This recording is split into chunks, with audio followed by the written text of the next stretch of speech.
праздновании наступления Нового года активно принимали участие классные руководители и, конечно же, сами дети. Организовали мероприятие в виде карнавала. Ребята были одеты в различных персонажей из фильмов про супергероев и сказочных персонажей. Девочки же, в свою очередь, напоминали маленьких принцесс, пришедших на бал в своих замечательных платьицах. Дети просто сияли от радости. В такие моменты скрывать улыбку на лице очень трудно, да и не нужно вовсе. Также присутствовало немало родителей, устроивших своих чад в первый класс в музыкально-хореографический интернат в этом году. Одна из них поделилась с нами своими впечатлениями.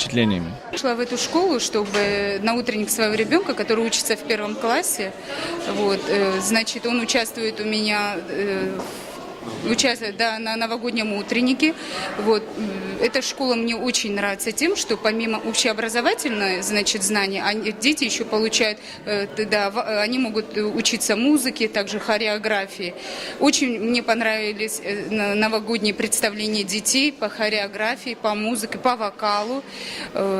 Было заметно, что сценки с выступлениями были хорошо организованы и исполнялись очень профессионально. Так что не зря они носят свое название интерната с хореографическими и музыкальными уклонами. Дети, учащиеся в интернате, очень артистичны и с ловкостью справляются с поставленными перед ними задачами, так как это делает 10-летняя ученица 4 А класса Багамедова Джума. Я пела песенку «Серебристые снежинки». Я, одна пела, мне так понравилась эта песня. Я еще учила эту песню столько, готовилась к этому празднику. Я и пою в Махачкале, и в Каспийске, и в школе, везде.